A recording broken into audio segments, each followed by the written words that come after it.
Mere revenge is too soft. They deserve judgment. 2 years ago, Nagare Mari, current age 35.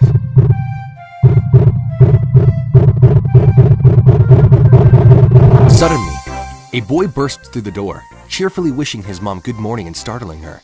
As she drops her seaweed in surprise, he quickly apologizes for the sudden entrance. He gently reassures her, saying there's no need for such an early morning fuss. Nagare Kiritaka, currently second year in middle school, listens as his flustered mom expresses worry over his bento being too bland and possibly causing teasing. He smiles, reassuring her that she worries unnecessarily. Her bentos are the tastiest in the world, he insists, urging her to have more confidence. His words leave her speechless. With an angelic smile, she resumes packing his bento, her eyes filled with admiration for her only son. At St. Spring High School, a foot aggressively stomps on Kiritaka, whom has a belly on his target. The culprit celebrates. Bullseye! I win! He addresses his group, offering to treat them later. The fat one asks if he can have some again, to which the girl questions the amount of sweet this fat ass needs. This makes him ask if she is calling him fat. Ajiki Mota, currently second year of middle school. The chick mocks Ajiki back. Shikimi Komiro, currently second year of middle school. The blonde one threatens to slap the both of them if they start fighting. Kinugawa Syoshi, currently second year of middle school. The fourth one exclaims at his phone, surprised at the fact that a picture got sold as well. Kawase Tsubasa, currently second year of middle school. Kinugawa calls Kawase a perv. Kiritaka pisses himself, which spills towards Kinugawa. Reacting immediately, Kinugawa kicks Kiritaka and directs his anger towards the boy as he indignantly questions the cost of his ruined footwear as he kicks him again. His homies react with varied degrees of shock, a casual remark about Kinugawa's quick tempers. A dark-haired boy smirks as he joins Kinugawa, chiding him for ignoring a request not to hit the face. Sweat beads on Kinugawa's face, stuttering as he addresses Okaya. Sure I did, didn't I? Says Okaya while tapping his pinky on his shoulder. Kinugawa admits his wrongdoing, and Okaya acknowledges him. However, the next time he pulls a stunt like this, they won't be friends anymore. Okaya Nozomo, currently in my second year of middle school. Kinugawa nervously acknowledges the gravity of the situation with a single word of understanding.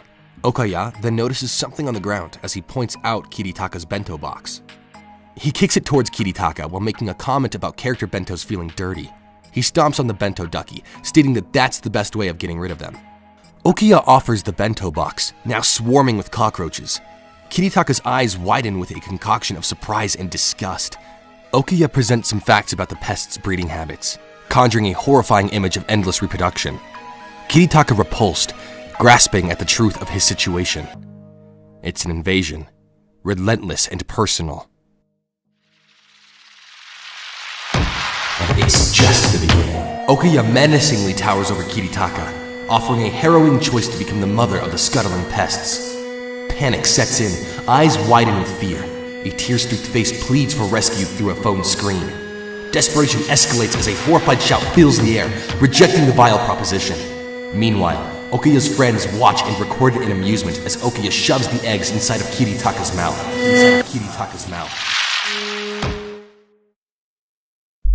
Kiritaka, now alone, collects the pieces of scattered food on the floor. With tears in his eyes, he gently takes a bite. In the school hallway, Kurimo points out how glad she is that their middle school and high school are integrated, which means that Okaya is going to use Kiritaka for the next 5 years, to which Tsubasa comments that Kiritaka is almost tamed. Kurimi then points out that even if Okaya leaves Kiritaka alone, he's not going to become his enemy anyways, which makes her question why Okaya would go out of his way to crush him. In a cramped bathroom stall, a tension-filled game is underway. A boy with glasses gripped with a rope around his neck.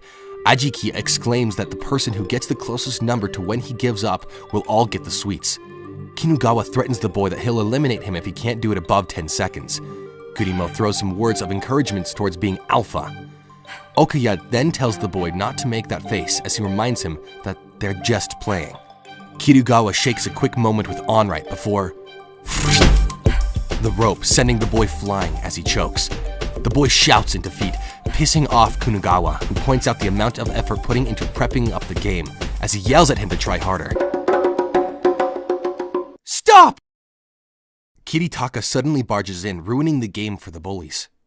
Okaya inquires with a sly smile if the Kiritaka wants to trade places with the other kid, as the two share an unbalanced stare down.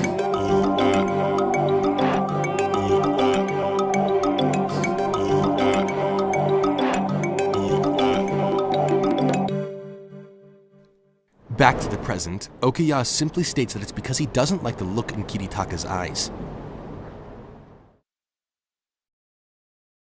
Alone, Kiritaka stands in front of his apartment door as he hesitates to enter. He abruptly opens the door and exclaims, "I'm home! Happy birthday, Kiri-kun! Oh dear, what is that wound?" Kiritaka grins, recounting a stumble at school, while his mother, alarmed, insists on treating the scrape, cautioning infection. By her insistence, he complies, curiosity piqued by her past dream of nursing. She then recounts her past of being bullied and orphaned, with no family to rely on, finding solace in a caring school nurse who gave her a place to belong. She points out that that's why she actually does have the qualifications to being a nursing teacher. He questions his mom's career change, struggling with a pack of tissues. In an intimate moment, she leans forward, touching his face tenderly as she tells him that it's because she had received a family member that she wanted to protect above anything else. Kiritaka thought to himself, "Me too. I want to protect my mother's smile." Kiritaka is hiding something? "He's already in middle school. He's obviously got to have some privacy," said someone over the phone with Mari. She agrees. However, she thinks that there's something wrong. She feels like he's forcing himself to be a good kid. The person on the other end asks her if she isn't being a little too overprotective. Nagare Taichiro, current age 39. Busy with work, Taichiro hangs up on the call, leaving Mari worried. Kiritaka, now in his bed as he ponders about how sweet his mother really is, and that she's definitely going to storm into school if she finds out about the bullying, and how it's going to get worse if that happens. As he is playing a video game on his phone, he gets a notification. A video file has been sent to you by Kawase. The screen shocks him. His mother appears different, playful, beckoning with a silent message. Doubt crosses his mind as he receives another message, urging him to visit the observatory. A heavy gaze locked on his phone as he starts making his way out, worry on his face as he takes a good look at his mother sleeping in bed.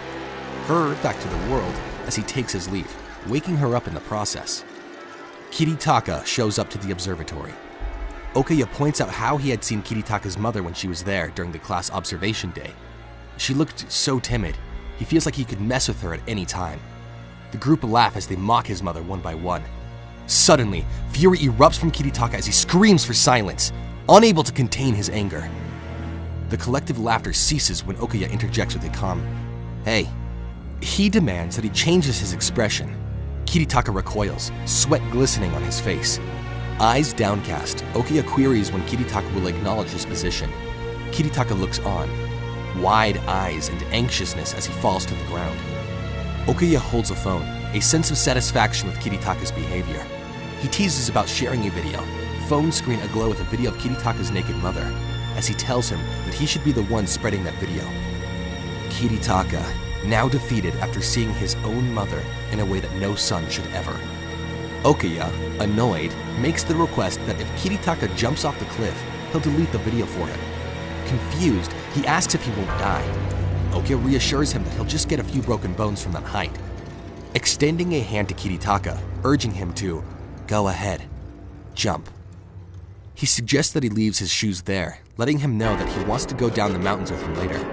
As he gets closer, he states that he will upload the video if he doesn't jump in 3 seconds. 3, 2, 1.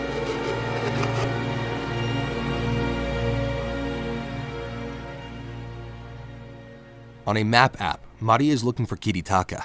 She wonders what he is doing in the mountains in the middle of winter. Something then catches her attention, changing her demeanor to absolute terror. Her son was lying down on the pavement, with his legs crushed. Mari let out a gut-wrenching scream. With tears in his eyes, Kiritaka tries to call out for his mom right before a truck comes crushing the boy to pieces. Under a heavy downpour, she dashes forward, her outstretched hand barely missing the truck. With the truck roaring away, her missed opportunity is almost tangible in the wet air. She dashes, her cries of "No!" trailing behind her as she runs. Panic distorts her face, eyes wide with worry. On her knees, she reaches out desperately, imploring for her son to come back. No! The group of bullies huddles in panic, their eyes wide. One suggests fleeing while another rejects the idea, fear of consequences holding them back. Kinugawa calls for a hasty retreat, urgency in the command. However, Okuya watches down at the mother holding her son's remains. Okuya lets out a sigh before admitting that he had let him win and escape as he stares at the crying mother. In the still of the night, Mari clutches a letter from a weighted heart. Her husband calls out her name. Mari. After a brief pause, he lets her know that they found a note at his shoes at the observatory, and that's why it's a suicide. No! Declined Mari as she takes the responsibility for his death, claiming that they were the ones who caused it. Taichiro, pained, apologizes for not being able to protect him. Mari wonders to herself, why didn't I realize it sooner? Did I hurt him because I was trying to love him? If the child couldn't find comfort with his parents, regardless for the reasons of his death was, aren't the parents who failed to protect their child just as guilty? Lost in thought, the string of cutting herself is barely a whisper of, ouch. The pain mirrors her inner turmoil, slicing through her just as the sharp edge does the vegetables.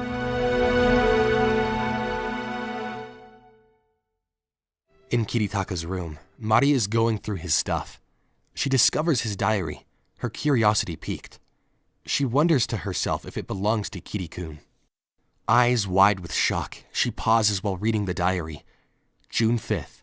Today, I've been hit by them again. July 20th, they stripped off my swimwear and threw me into the pool. Confusion paints her face. What is this? November 3rd. They've buried my pencil case in the flower pot. December 3rd. I must denounce their harassment. I must gather as much evidence in a USB. I will hide it in my desk drawer. Mari, on a laptop, clicked on the December 3rd video. A tense negotiation occurs where Kiritaka pleads for a rabbit's life. Kinugawa demands him to add 1,000 more if he wants the rabbit to live. Mari couldn't believe her eyes as she ponders. He was forced to write this letter? She continues to watch videos of her son being bullied, beaten up and embarrassed. As she is clicking through them, she thinks that they're all demons. Kouase, Ajiki, Shikimi, Kinugawa. However, they were all just fanatics. Okaya Nozumu. He is the ringleader. Regardless, Okuya is the only person left to gather evidence for.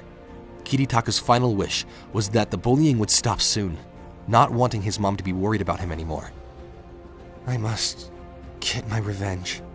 As Mari watches her own son eating trash, she thinks, mere revenge is too soft. They deserve judgment. Time jumps forward by 2 years, and students chatter excitedly about the new school nurse's attractiveness and previous globetrotting.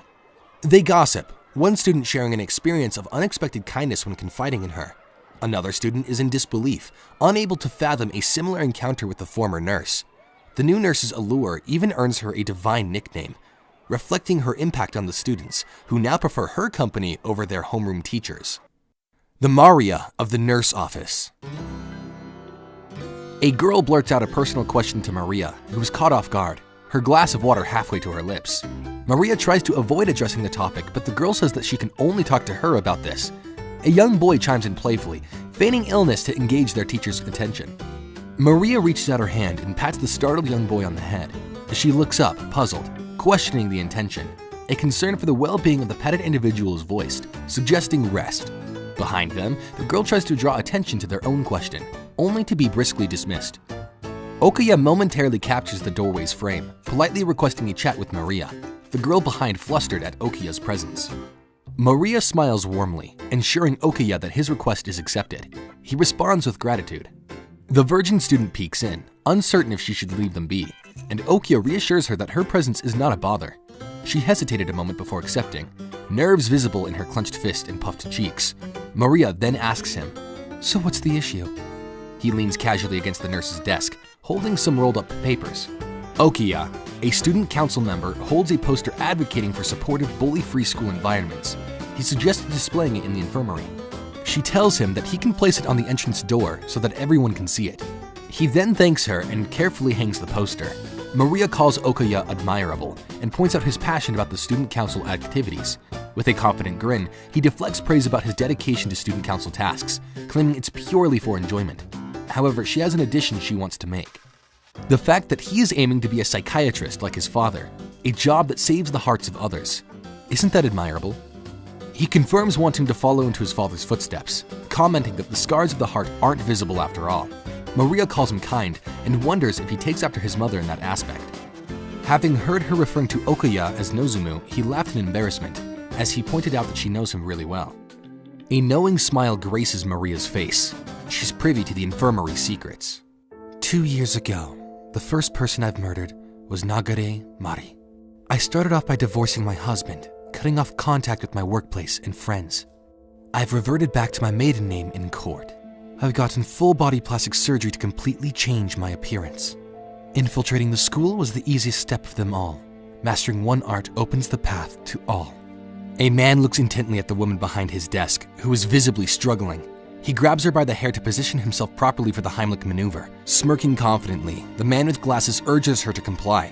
She obeys, a grin curling on her lips as she reflects on his naivety. In the bathroom, Maria leans over the sink as she pukes out. The only step left is the judgment of the lot of you.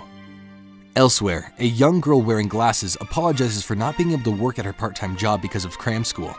This means that she can only give the person she's addressing $135 this month. She pleads for forgiveness. The tension escalates as the boy kicks her in the guts. The boy mockingly brandished a phone with a video, threatening to blackmail the girl by saying if the shoplifting video goes viral, then she won't be able to get into any university. Koisei Tsubasa, high school second year. He punches the girl in the guts while yelling at her to bring $200 a month. He takes a picture of her while she pukes. Maria innocently barges in asking about their activities. Caught off guard, his voice betrays surprise and recognition. Koisei then claims that Yuhana puked, so he's trying to comfort her. Maria, in distress, offers Yajima to come into the infirmary. Koisei then threatens to spread the video if she snitches, not just the shoplifting video. She knows what video he's talking about. Yajime claims that she is fine. However, Maria grabs her hand and offers a place for Yajima to come next time this happens. The infirmary is a place for children like her. Koisei asks Yajima if Maria found out, but then she tells them that she almost forgot something. While holding Kawasei's phone, she claims that she'll return it after class. The school rules clearly state that you cannot turn on your phone while you're in school. She then leaves with a smile on her face. On the school rooftops, Shikimi smirks, relishing the near miss they had with Maria. Kinugawa, with a furrowed brow, issues a stern warning to keep things quiet. Ajiki, still fat, points out that he doesn't want to go to prison because of this. Kawasei nervously dismisses it, pointing out how they didn't even find out about Kiritaka's death 2 years ago. Okuya asks, "What's wrong?" Okuya questions Kawasei if he's talking about Kiritaka. Kawasei nervously starts to apologize, stating that he didn't mean to. Okuya lets him know that he should be the one apologizing. Recalling a name he'd rather forget, fixating on a pair of defiant eyes that seemed etched into his memory, Kawasei interrupts his thoughts, offering a friendship gift with an upbeat report of his own well-being. A door slams shut, the sound resonating throughout. Kawasei holding a couple of bills. Shitake teases Kawasei, and Ajiki warns about the misstep. Kawasei's body trembles as he recalls a memory. As Kawasei is bullying Kiritaka, he demands him to remember that if he can't steal from his parents, that he's going to confiscate his pocket money, hoping to make Okuya happy with it. However, Kiritaka tells him not to bother. Even if he pays tribute to Okuya, he won't even care about him, reminding Kawasei that he knows better than anyone else. Back to the present day, Kawasei is extremely upset about the fact that he is getting embarrassed by Kiritaka, even after he's dead.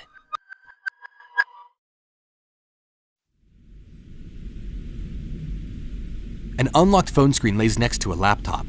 On the laptop, an email addressed to Akeboshi Sensei reads, "I'm sorry for the sudden anonymous mail. My boyfriend refuses to put on a condom during intercourse. If I tell him that I don't want it raw, he gets very disappointed. What should I do so that he will put it on next time?" Maria starts typing back a reply. "Thank you for contacting me, even though you're frightened. I don't think your boyfriend is doing it consciously. However, this is a case of coercive persuasion and intimidation in accordance with the criminal law. He is implanting feelings of guilt in you while making you believe that he will take responsibility if something actually happens in the future. However, if you still want to be with him, She stops writing and closes the window. She opens a newer window, different one this time. This causes a ping on the phone. Second year, Class C. Attendance number 5. Kawase Tsubasa. Numerous minor offenses as well as acts of voyeurism have been confirmed.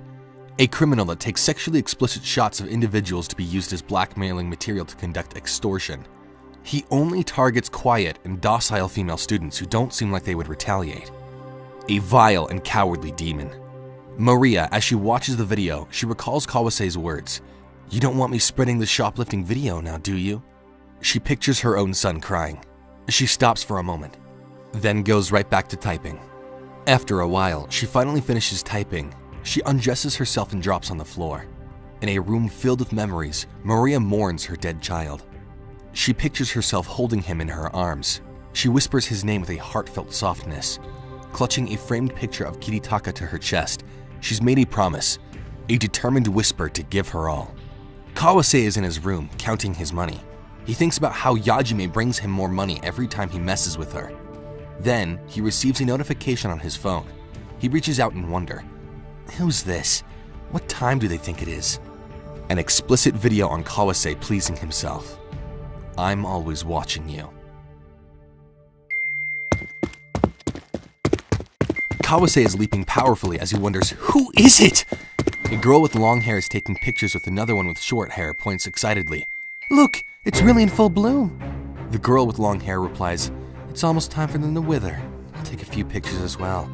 A group of 3 students were taking a group selfie. Kawase solemnly thinks, who?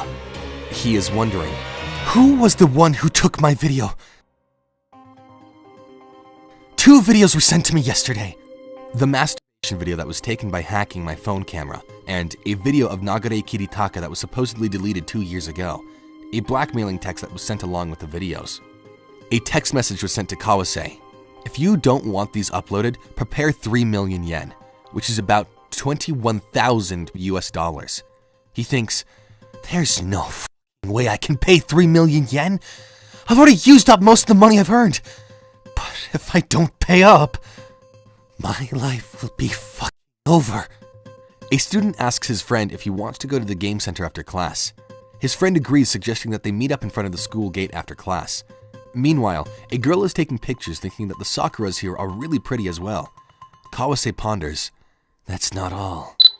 An upskirt picture is being taken of a couple girls laughing. Kawase, the pervert culprit, thinks that they're practically begging me to take these photos by wearing those short skirts. He thinks to himself that he'd put them to good use.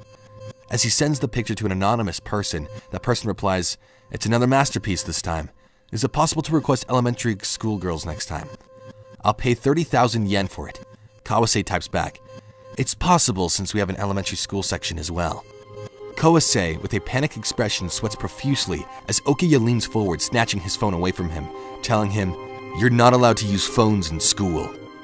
Kawase, with a surprised look, turns to look behind as Okiya utters, He smirks, resting his chin on his hand, as Kawase looks down with a defeated expression, lamenting, I'm finished. Okiya points out that Kawase is really good at making money. He asks him if he wants to hang out after school. Kawase is in a state of negation, not wanting to be abandoned. He is currently being watched by Maria as she looks at him from the front window. Maria reflects on her actions, revealing the bluff with the 3 million yen and the removal of a hacking app from a confiscated phone. She contemplates the option of enforcing a social death on him and mentions the abundance of evidence left by Kawase. As she clenches her fist on the curtains, she determines that such actions would only amount to mere revenge. The condemnation starts now. Something catches her attention as she is watching Kawase. A boy that looks just like Kiritaka. A girl opens the door as she excuses herself. She asks if she is interrupting her. Maria slightly tilts her head and responds, of course not. As Maria is putting the girl in bed, she inquires if the pillow is too high for her. She replies that it's alright. Maria points out that Yajime is a child with perfect attendance like her, and they tend to push themselves too hard. This surprises Yajime that Maria knows something like that. Maria replies, well, the nurse at the infirmary tends to know much more than people think, which is why you can talk to me about anything. Yajime buries her head into her blanket. She says that there was a shoplifting attempt once, pretending to talk about a friend of hers, She adds, "However, she was caught in the action by a bad person and was made to do horrible things. She puts up with it because she thinks she's just reaping what she sowed." She then asks, "What do you think she should do about it?" Maria replies, "There isn't a need to give in," surprising Yajime in the process. Maria stands still with her head bowed, contemplating as she utters, "However, if it's too much, you can always run to me. I will protect you at all costs." This is what Maria would like Yajime's supposed friend to know. She then asks if she can pass the message, to which Yajime confirms with a soft yes. Maria watches her as she starts to cry, reminding her of Kiritaka. Later that day, while Kawase is looking for the culprit, he sees Yajima. As he approaches her from behind, he gets an idea, so he calls for her name, startling her in the process. He tells her that he's a little irritated right now, and demands her to come and comfort him. Yajima recalls Maria's words, "If it's too much, you can always run to me. I will protect you at all costs." Kawase expresses surprise as Yajime runs away, prompting the question, why? Kawase contemplates, puzzled about the girl's unusual behavior, saying she usually just trembles and freezes on the spot. Why did she only start running away today? Why? As Yajime is running fast as she can, Kawase grabs her from the shoulder. While threatening her with a box knife, he asks her if she is the culprit.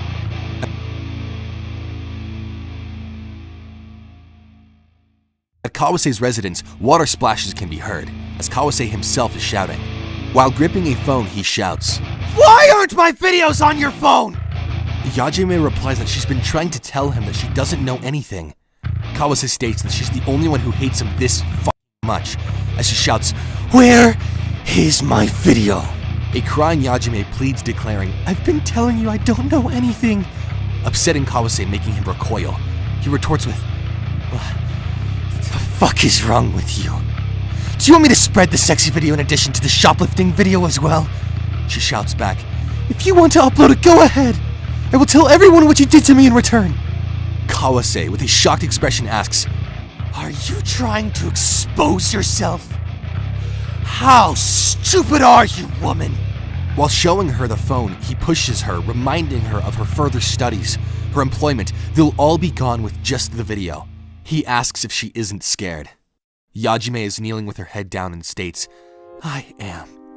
That's why I've been putting up with it. However, it's scary to keep putting up with your demands."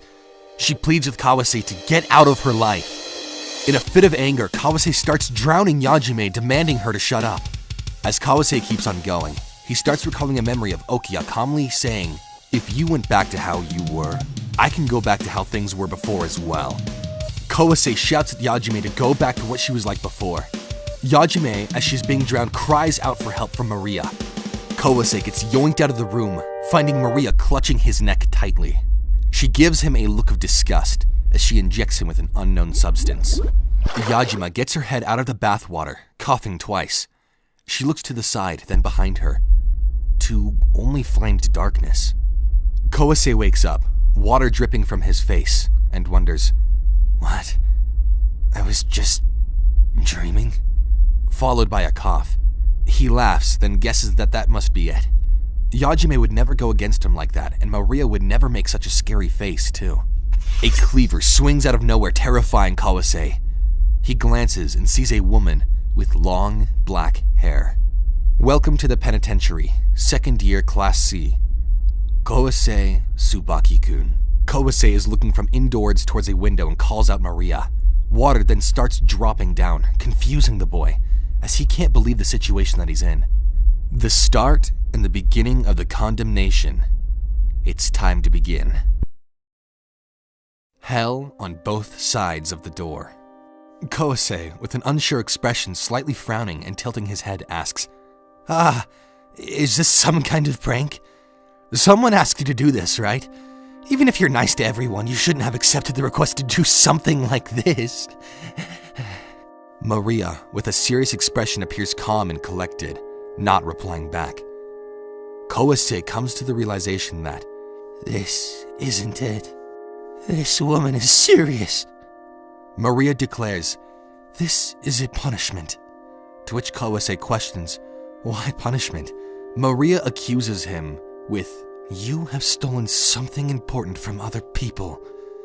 That is why I will steal your oxygen from you. The water starts dropping quicker. Kosei panics. Maria tells him it's pointless. Kosei tries to tell her that it's a misunderstanding and that Yajime must have told her that he bullies her, but they were just fooling around. He admits that he might have gone a little too far because she didn't put up much of a resistance, but if she really disliked it, she wouldn't have made it a bigger deal.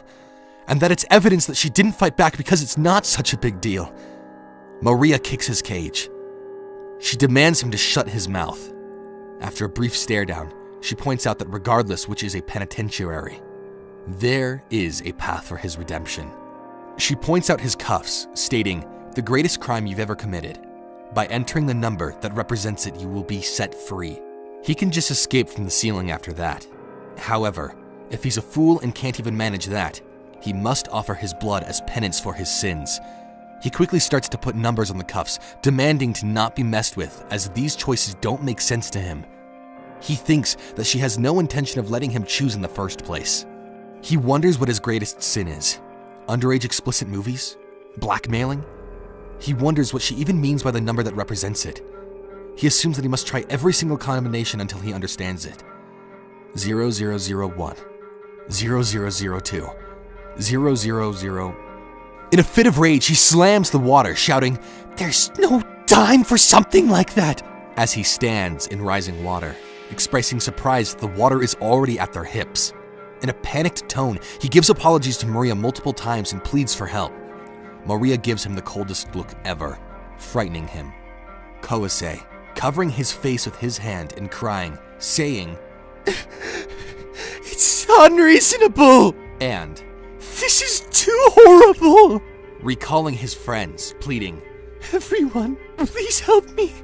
I want to hang out with everyone else a little more." Kosei recalls Nagare Kiritaka. He freezes for a moment before turning back. Maria, staring at him menacingly as he looks from worry to determination. He thinks the numbers are 4 digits. He states, "The death anniversary of Nagare Kiritaka." As he starts to input numbers into the lock, he thinks, "I don't know how that hag knows about Nagare, but I can't give a shit about it now. The most important thing to do now is escape from here. If I can escape from here, there's no way I would have any trouble against a single woman. The death anniversary of Nagare is... when did Nagare die again? I'm pretty sure it was some cold... January... February..."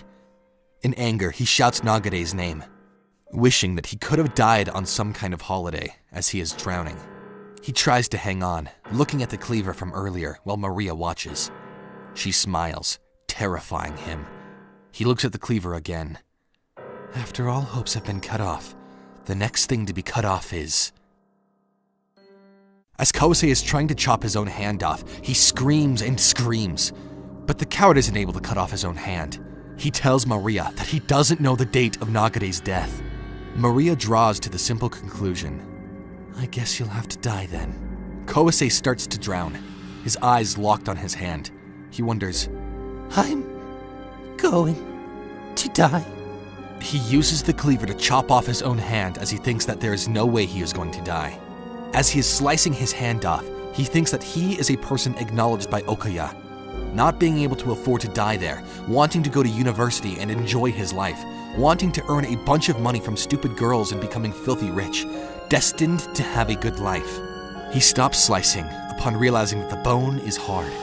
As he starts slicing harder, he wishes for his bone to break, but in return, the cleaver breaks.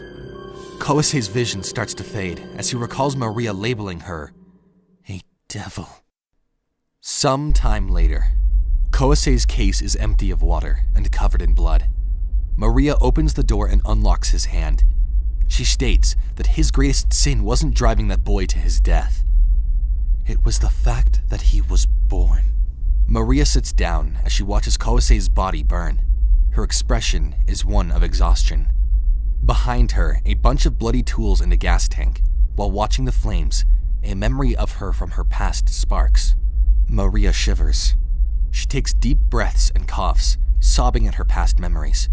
She bites her lip right before slumping. She states, 4 to go. At St. Spring High School, 2 girls are conversing about Kawase not coming to school for over 2 weeks, wondering where he went. The short-haired student replies that apparently the police got involved as well, surprising the other one as she wonders if there's an article about it on the internet.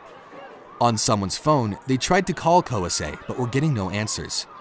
Okaya, with a worried yet nonchalant demeanor, gets asked by a mysterious man if he is Okaya Nozumu. Nagare Taichiro, a detective from the Public Safety Department, requests to speak with him about the disappearance of Kawase. A fate brought forth the encounter of the two.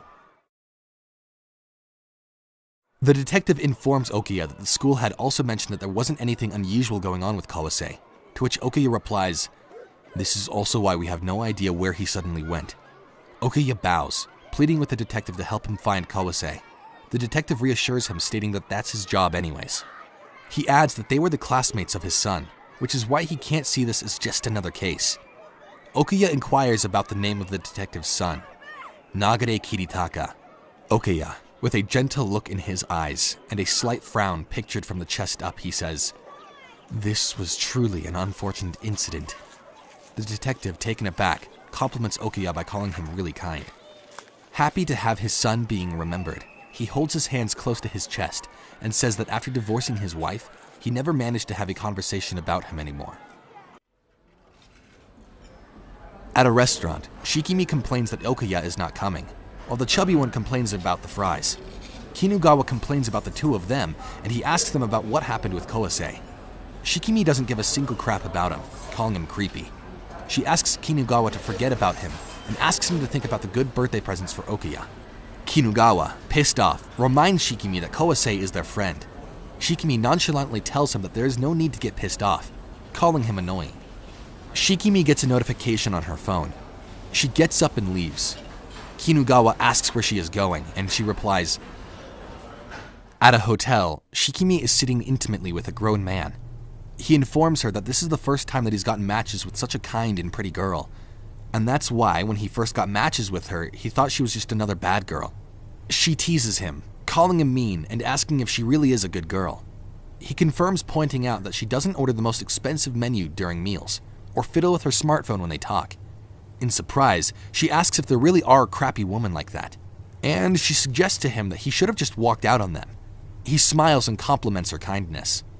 She presses her hand on his face, which takes him aback. Shikimi seductively remarks that he had always been suffering in terrible relationships, and now that they're together, it's all over. She gets closer to him, and he starts to cry. The two get interrupted by the doorbell. Shikimi guesses that it's room service, to which the man asks if she ordered something. Upon opening the door, the man gets startled by a gangster-looking guy. He laughs at him, calling him a funny uncle. The man then questions the identity of the guy. He replies by shutting his mouth with his own hand. He asks him if he was planning to have intercourse with a high school student. The man says that she is a 22-year-old girl, to which she apologizes and says that he simply looked so easy. She baited him. She asks him that since he was able to have so much fun with a girl like her, 1 trillion yen isn't too much. That's about $7 billion. The man, knowing he isn't Elon Musk, starts to cry. In the bathtub, Shikimi is listening to music, while the man is getting tortured. She is looking at some dresses on her phone, shopping for one. She then starts to daydream. Okaya, complimenting her outfit while romantically holding her in his arms. Shikimi wiggles in the bath in excitement, while the man accepts to pay the money and offers to take it from his company. Well, I guess he is Elon Musk after all. At the nurse's office, a man in sportswear is asking Maria if Kawase didn't confide in her, thinking that he would approach her for counseling if he was to run away from home. Maria apologizes for not being able to help. The man reassures her, as this is his responsibility since he is his homeroom teacher in the first place. He adds that this has only happened because he didn't pay extra attention to him. Maria, a sweet angel, reassures the teacher, telling him with determination that Kawase will come back. This takes the teacher aback, apologizing as he realizes that she must be probably feeling worried as well. She negates him, stating it's probably worse for him. She then gets into the topic of worries, wanting to tell him something about Shikimi that is in his class. There seems to be some unsettling rumors that she's heard about her. Maria knows everything.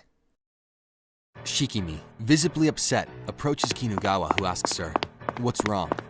She bangs on the wall. As she bangs on the wall, she asks if they are the culprits who snitched about her side job. Kinugawa asks what she's talking about, to which she tells him now to act dumb.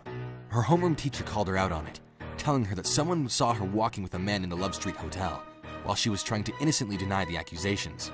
Her homeroom teacher says that if it wasn't true, then it's okay, to which she shouts that it's not okay demanding information about the person that said such things, directing attention at the fact that the two of them are the only ones who know about it. Kinugawa, puffing smoke at her nonchalantly, tells her that he's so dumbfounded that he can't even get mad. The chubby one points out that if someone just saw her, then it could be anyone. Surprised, she states that she had used the hotel somewhere far away. Kinugawa grabs her from the thigh and brings her closer to him. Gripping her thigh tightly, he demands her, "Stop suspecting your friends." Shikimi, annoyed, slaps his hand away. As she walks away, she angrily tells him that they're no longer friends if they tell Okuya about it. In the meantime, Maria overheard everything, thinking that it's going well. "I've already done my investigation on the fact that you were conducting badger games for pocket money. If I were to pressure and comfort you with the fact via your homeroom teacher, your personality will cause you to be suspicious of your friends too, and thus, creating a rift between your bonds. This is a sneaky and cowardly way to go about it. However, this is what you've done to Kirigun in the past. Second year C class, Shikima, Kurumi." In a flashback, Shikimi worryingly says aloud that she can't find her gym clothes. Kinugawa teases her by saying that it probably got stolen, to which she angrily replies that whoever would do that is disgusting. Kiritaka, while looking into his bag, finds Shikimi's clothes. She passes by him and he drops his head down. The snake smiles. She leans down and asks him, "Why do you have it, Nagare?" Kinugawa grabs the boy, telling him that the gym clothes can't possibly move themselves, while Shikimi calls him disgusting. As she smiles. Kiritaka shouts that he doesn't know anything about this and that he didn't do it. Shikimi, in return, turns to the class asking them to raise their hands if they believe if he didn't do it. No one even reacts, in the slightest. Shikimi whispers into Kiritaka's ear that apparently no one believes him. In his journal, he states that there must be people who knew that I wasn't the culprit and that no one believed me, because there isn't any value in trying to help me. That was the day where I felt I was alone in this. Maria, reassuring her son, opens her closet. "That loneliness you've experienced, I will make her go down the same path. You can't escape once you've been caught." At the school rooftop, Okuya stands tall as he apologizes for gathering his supposed friends there. Shikimi simps by reassuring him that he can call her anytime. Kinugawa, on the other hand, asks what's wrong. Okuya points out that it has been 3 weeks since Kawase has gone missing. The police haven't gotten any leads on the case, and he guesses that they are in the same fog. Kinugawa conforms. He adds that Kawase didn't have any other friends than them, and that no one knew when they last saw him. Fat Ass agreed. Shikimi assumes that they must have gone on a trip, and that's why Okuya shouldn't have been worried about it. Kinugawa pointed out that if he went on a trip, he would have said something in advance. Pissing off Shikimi, she shouts that he might have had an accident in the mountains or something. Fat Ass informs her that Kawase doesn't have any interest in outdoor activities in the first place. Shikimi turns at him demanding what he even has to do to take Kinugawa's side as well, to which he replies that he isn't even taking side and that he's just telling the truth. He adds that Shikimi has been acting way too hysterically recently. She insults him back and BAM! The group flinches. Okuya calmly deduces that Kawase might have been killed, putting the three at unease. Except Fatty, he's too busy eating. With a charming smile, Okuya points out that it's just a possibility, and maybe it's just as Shikimi said. Kawase might have an interest in outdoor activities and that it doesn't hurt to be careful. There might be a lunatic that is coming after them because of some unjustified resentment. He groups them up before warning them that that's why they must be careful. In class, Shikimi is simping over Okuya again. She then realizes something. Her gym clothes are missing. She asks the class if anyone has seen her gym clothes, to which Kinugawa answers that she's so noisy and should hurry up and get the heck out. They can't change when she's still there. Shikimi throws her bag at him, demanding him to find it out for her. This behavior annoys Kinugawa. When then they noticed something.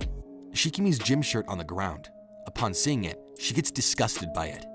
She demands Kinugawa not to set her up in such an obvious way. She accuses him of being the one who stole it, to which he clearly doesn't give a damn. He hands her the shirt, demanding her to stop this stupid shit. Shikimi, in a panic, denies. She asks him why he is making it as if she is the one who set him up, accusing him of stealing it once again, to which he denies. She asks them why it was in his backpack. He blames it on her and she denies it, asking why she would put her clothes in his stinky backpack and that she doesn't have anything to gain from that. Kinugawa kicks the chair in a fit of anger, which hits a random dude in class. He then grabs Shikimi by the shirt and he shouts, "It's the same shit that happened to Nagare." The two then come to a realization. Time freezes. Shikimi looks back at her classmates. The two look away, avoiding her gaze. Shikimi stumbles in her words, uttering nonsense. She tries to find a time where Kinugawa had a chance to put her gym clothes in his bag, to which he answers that he simply went to the toilet. She turns towards the class, asking if anyone can be his witness. Raise your hand. Someone does so. And that person is Maria. She informs her that he didn't steal it. Okinawa was with her the whole time. So what happened? An hour ago, as Kinugawa is heading out of class, Maria stops him, requesting some of his time. He denies her, telling her that he has class, but she grabs him. She recalls having seen him smoke outdoors from the infirmary yesterday. She tells him that he would be a little late to class, but he's free to speak with her. The two then walk into her office, Kinugawa annoyed and Maria cheery. Back to the present, Kinugawa informs Shikimi that he was having a consultation with Maria, so there's no way he could have stolen her stuff. Shikimi, in denial, accuses him that he could have done it after his consultation, to which he replies that they were working together all the way back before entering the cooking classroom, so there's no chance in hell. He asks her if she can just let it go, stating that there's no merit to both of them if Nagare's incident gets done up because of this. Shikimi, now irritated, thinks, if this continues, I'll look like the perpetrator, even though I am the victim. Feeling the need to hurry as she scouts around the classroom, trying to find the real culprit, she exclaims. She points at the boy with glasses, asking, "Is it you?" Labeling him an otaku loner that always carries around some disgusting anime goods, pointing the finger that he looks like someone who would sniff her gym clothes. One of her classmates tries to stop her, but she keeps on pushing, asking if she is covering up for the perpetrator. She shouts that if they don't find the culprit right now, she might become the victim of the next theft. Or maybe she is saying that she doesn't want it to happen again. Losing all sense of rationality, she accuses the girl of being the real culprit. As Shikimi is pointing the finger, someone whispers, "You're probably just the one stringing shit up." Shikimi, enraged, demands to be told who said that, and if they can't speak up, they should just shut it. Whispers fill the classroom. Shikima is the real culprit, right? It's the same shit that happened to Nagare. For real though, no one would even want Shikimi's gym clothes. Her demeanor changes into confusion. The two students look away and go back to whispering. This enrages her. Maria orders everyone to stop. She states, "There is no evil dance as to who the culprit is, but there isn't any evidence that Shikimi put it in his bag as well." She starts walking towards Shikimi as she inquires them that in this case, why wouldn't they just stop suspecting each other? She grabs Shikimi from the shoulder as she is about to address her, telling her that she shouldn't suspect her friends, or else she should end up alone if this continues. Shikimi wonders, alone? Maria offers to write up a report on this in exchange that she lets this go for today. Shikimi pushes away Maria's hand. A student grabs her while Shikimi gives dangerous eyes at her. She asks the class, "What?" They give her a look of disgust, one after another. She demands them to say something, begging them not to look at her with those creepy eyes. She storms off and Maria quickly starts walking away. She tells the class that she'll go after her and demands everyone to prepare for gym class. As Shikimi is running, she wonders, "Alone? Someone like me?" Anger fills her. Feelings shatter as memories cross her mind. "I'm not a loner," she thinks. Maria asks her to hold on. Shikimi turns around and demands her to shut up. Maria coldly replies, "You're such a pitiful child, aren't you?" walking right past her and leaving. Maria thinks to herself, to get so riled up from just that. She's still a child. After calling out Kinugawa and making him late for class, I took Shikimi's gym clothes from her bag and placed it in Kinugawa's bag. And that was all to make it look like this happened. It went a little too well. So much so that I was getting skeptical. In a car, the gangster-looking guy asks Shikimi if she is irritated again. She doesn't reply, so he goes to comfort her. He reminds her that he has told her that Maria is just jealous of her youth and cuteness.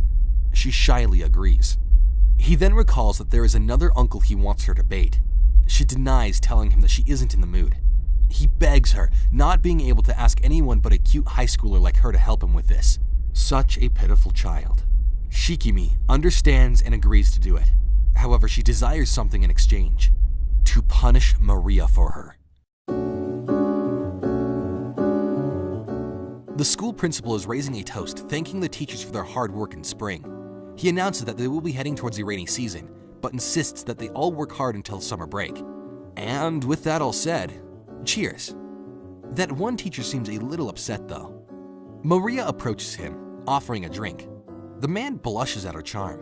He apologizes for not being a drinker, to which Maria apologizes too and offers him some cooling tea instead. The teacher freezes for a while. Then Maria asks him if he is worried about Shikimi. The teacher points out that Maria sees through everything, remarking that Shikimi hasn't been to school since that incident. He informs her that he has tried doing a house call, but no one answered the intercom. He adds that Kawase is still missing, requesting some advice to fix all of this. She gives him looks of empathy. The principal barges in, all cheery and stuff, as he offers him a drink. While the principal is pouring the drink, he warns him, "Our St. Spring Academy academics are getting closer to preparatory schools in Tokyo. So I would be very troubled if there are some weird rumors going around. Do you understand?" Maria enters the conversation charmingly, pointing out the lint on the principal's back, offering her tender hand to get rid of it. She then sneakily exchanges cups with the teacher, providing him with a cup of water. He gulps it in front of the principal, which impresses him. As Maria is sitting next to the principal, this pervert gropes her. The two act like nothing is going on. Maria unsettlingly looks around. Everyone looks so happy. It's like Kiritaka's incident never even happened. She then gets up and leaves. The teacher stops her in her tracks, bows and thanks her.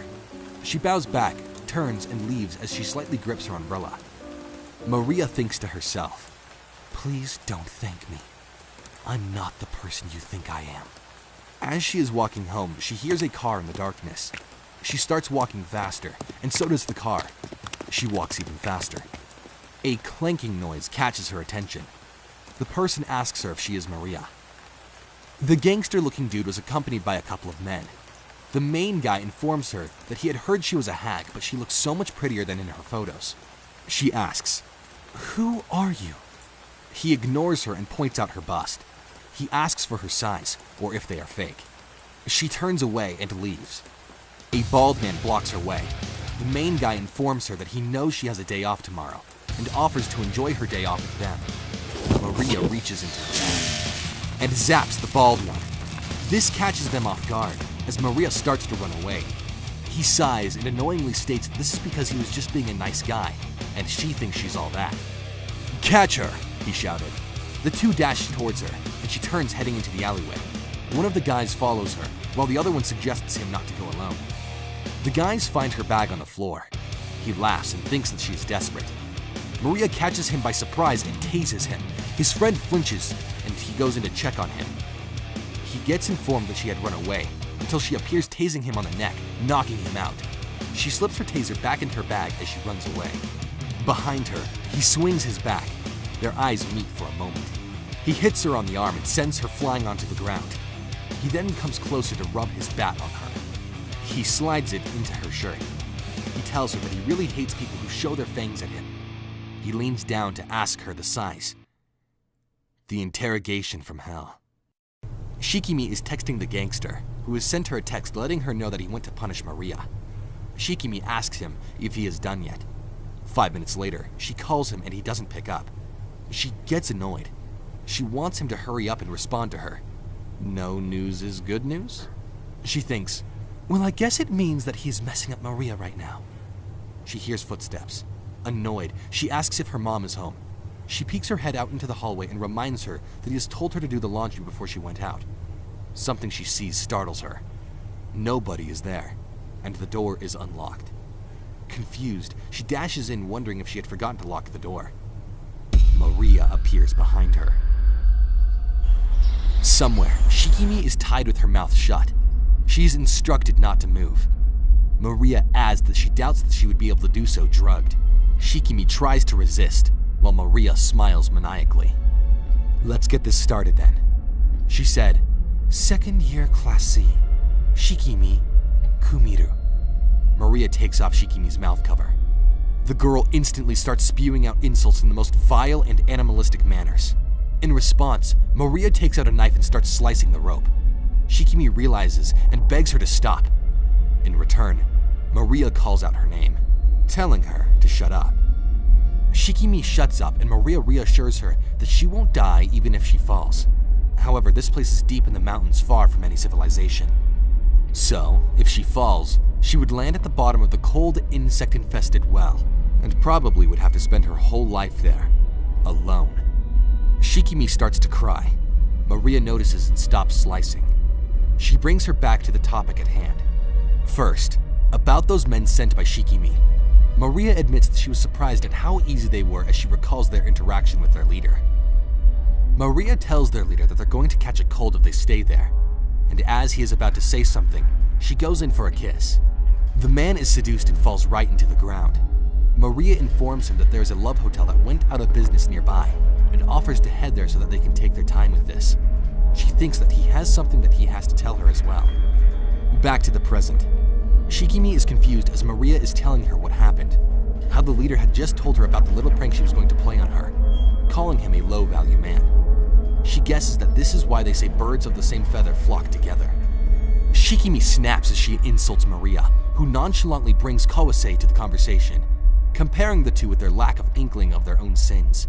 Shikimi then connects the dots about Kawase's disappearance. Maria, holding a candle, firmly states, "Shikimi, you led people into the depths of their loneliness. Therefore, I shall plunge you in the same pits of despair as well." She puts down the candlelight by the rope. She informs her that in 3 hours, the rope would catch the flame of the candle. She will plunge into darkness and live out her life in solitude.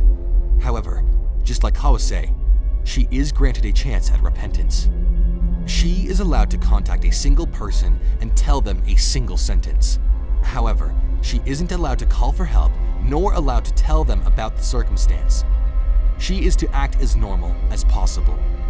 Shikimi asks what it is that she really wants from her, and if it isn't too much of a disadvantage for her. Maria, with a cheeky smile, replies, "I wonder." Shikimi then realizes the SIM card on the phone had been removed. She informs her that without it, she can't send anything. Maria sarcastically apologizes, claiming that she removed it while they were moving. Shikimi wonders what's on Maria's mind. Maria presents Shikimi with a box and tells her, "It seems to have been mixed in with the cutler knives. Can you take it out for me?" "Sorry. Oops."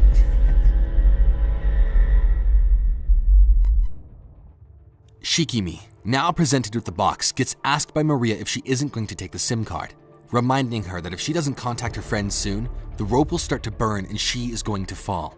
She asks her if she needs more explanation or if she's really that stupid. Shikimi plunges her face into the box. Shikimi stares at the cutter knives in panic as Maria hums to herself. This annoys Shikimi, who starts to yell, poking her face onto one of the cutler knives. She flinches back out and starts to cry, claiming that this is the worst, wondering why this is happening to her. Maria, in disgust, demands her to stop playing the victim. "We're all tired of your antics." She adds on, "Your undoing is a mere reflection of your own conduct." Shikimi in disbelief as she starts to recall a memory. A box full of pins as Shikimi is sitting down holding a leash, stating that her apartment forbids dogs. Kiritaka on his knees like a dog, face buried in the box. Shikimi yoinks him as she points out something in surprise. Pochitaka-chan actually managed to get the house keys, only having trained him twice, and this is what he can do. She states that maybe she has talent as a breeder. Back to the present, Shikimi asks Maria why she knows what happened, pointing out that she came to their school just this winter, and she questions who she really is. She then comes to the realization. She compares Maria with Kiritaka. She realizes that it's his mother, to which she lets her know that Kawase didn't even notice it. Shikimi realizes that this whole thing is about revenge, and if that's the case, then the person after her is. She suddenly visualizes Maria choking Okuya with a chain. With determination, she decides she must do what it takes to let Okuya know immediately. She approaches the box and closes her eyes. She starts looking around for the SIM card. She pokes and stabs herself multiple times, cutting her tongue. She flinches and blood starts spewing out of the box. She then takes her tongue out with the SIM card on it. She asks, "You scared?" Maria then grabs the SIM card off of her tongue. Shikimi then thinks about who to contact, the easiest choice being Kinugawa, since they have probably known each other since kindergarten. However, since he's sulking now, he's probably going to leave her messages unread. Ajiki goes at his own pace, so he's probably going to take his sweet time to reply to her messages. As expected, the only one that can be counted on is Okiya. She then wonders what she should message him to make him come, and since she can only send a single message, she should pick her words carefully. If she says that she wants to meet him, he'll probably just ask her for the reason, and that is the end of that. She can't use the word help me, as the condition was to talk to him like she always did. She starts to read their conversation together. On April 10th, Shikimi sent, "Hey, Okiya-kun, there's a new crepe shop that opened near the school," left unread. April 11th, Shikimi sent, "Look, this video is so cute," left unread. 2 hours later, she sent him a picture and said, "I bought new clothes, what do you think?" 1 day later, Okiya replied, "It's nice." Shikimi comes to the realization that they've never actually had a conversation. Upon Shikimi's realization that Okiya never actually cared about her, she thinks, "But if he hated me, he wouldn't have been nice to me. He even hangs out with me sometimes. And if it's Okiya, he would notice if I managed to send the correct message, including what happened to Kawase. He might even realize that these incidents are about revenge for what happened to Nagare. And once he reaches that conclusion, he wouldn't call the police and persuade Kinukawa and the rest. After that happens, Evan will surely come to save me." She then again looks at her message, as she thinks, "Really? Even if I am always being left to read?" She asks Okiya if she likes her. The text reads, "If you like me, please come here immediately." She sends it to Okiya, who is currently heading out of the Shinto cram school. He gets a notification and looks at it. A message from Shizuka asking him if he is going to have dinner before coming home. He replies, "Yes, mother, I'll have dinner before heading home."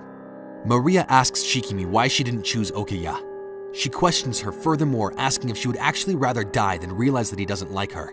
Shikima throws an insult at her, suggesting that she can act all high and mighty for now, as she reminds her of the guy who assaulted her might be stupid, but he never says no to money.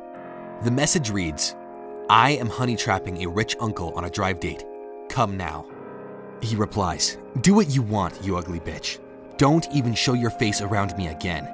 Shikimi is in disbelief at what happened. Maria informs her that there is a continuation to the story after she tamed that man she sent to her. At the abandoned love hotel, the puppy boy is leashed up.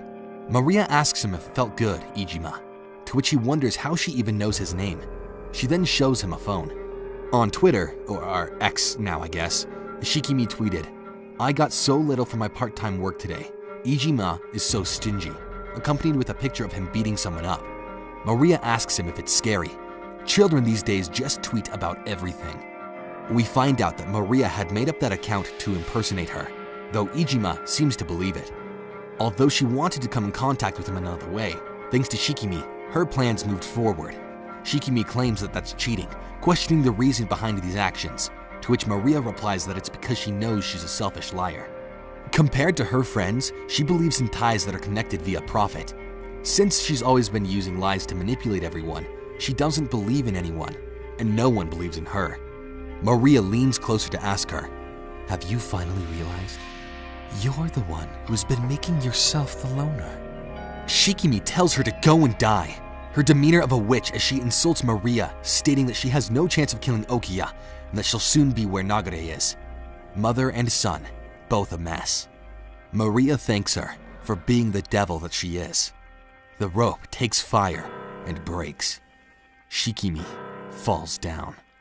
Her head hits the ground first as she lets out pained noises. "Honey," said Maria. "Oh dear, you're still conscious? I guess you landed badly. If you were unconscious, you wouldn't even be able to notice a thing while they take care of you." Shikimi starts to tremble. She lifts her head as insects start to crawl around her. One slides into her clothes, another one crawls into her ear, and inside there, it lives. She soon finds herself surrounded with hundreds of thousands of hungry insects. The voice that could no longer be heard. It's too late. Shikimi has ties with quasi-gangsters, and hence we can't deny that there is a possibility that she has been caught up in some kind of trouble due to that connection. On the other hand, The other missing victim, Kawase, is her classmate. There is a high possibility that both cases are connected. For those reasons, a joint investigation with us, Section 1, has been formed, said Section 1 Criminal Investigation Department Inspector, Taijo Reiji, age 41. He adds that the only thing he asks for is not to get in the way of their investigation, addressing their Inspector Nagare of the Community Safe Planning Division. The inspector's colleague points out that he's still really hated as usual. The inspector answers that they didn't fire him even after hearing the rumors of him abusing his family, concluding that he is still treating them kindly. His colleague pleads with him to now make jokes that he can't laugh at, knowing how much the inspector loves his family. As the inspector looks out the window, he sees a happy family, and he states that it doesn't matter if it was never communicated. 2 years ago, due to the rumors of my abuse towards the now deceased Kiritaka, my career path has been forced into a dead end. Though the suspicions have been lifted, I'm still getting mistreated by my peers. After being transferred to this jurisdiction with the never-ending juvenile crimes in the academic city, it has caused and increased the number of days where I wasn't able to go home due to the amount of work. Regardless, I was thankful for this mistreatment. He pictures himself and his family in place of that one. His eyes. Those can't be described with words. He recalls back to when Maria wanted a divorce. He pleaded with her to wait, and she refused. He offers to try to rebuild everything, but she claimed it's impossible. He asks her if she thinks it's times like these where they should stay by each other's sides. That is what it means to be a family. Family? She asked. Even though Kiri-kun isn't here, she asked. The man withdrew his hand and crumbled to the ground. Maria apologizes and leaves, making him wonder, Mari, where are you right now? Maria is pouring a bowl of granola with non-fat milk. Before she eats, she prays, "Thanks for the food," with a plushie sitting in front of her representing Kiritaka. The inspector is facing the principal. He asks him if he has no idea of the rumors surrounding Shikimi. He replies that he would have given her some guidance. He turns towards Atsuki to ask him if he didn't know. The teacher struggles for a moment. He answers, "I knew," shocking everyone in the room. He says, "I knew, and yet I didn't stop her. If only I had paid more attention to the issue, this wouldn't have happened." The inspector can relate as he remembers doing the same thing when it came to Kiritaka. He addresses the teacher, reminding him that he can't change the past. You can only accept the pain and the regret, and continue living your life without suffering from that guilt. Everyone is at a loss for words. His colleague asked about who he had heard that rumor from. The school's nurse, Akeboshi-sensei. The inspector, having heard the name of his ex-wife, is at a surprise. In denial, he thinks, there's more than 1,000 people with that surname. Convincing himself that he is overthinking this, the teacher adds on that she had also mentioned hearing the rumors from other students as well. The colleague guesses that this is all there is for today and offers to return to the station for now. The inspector agrees. However, it asks the whereabouts of Akeboshi-sensei right now. Where do you think she is?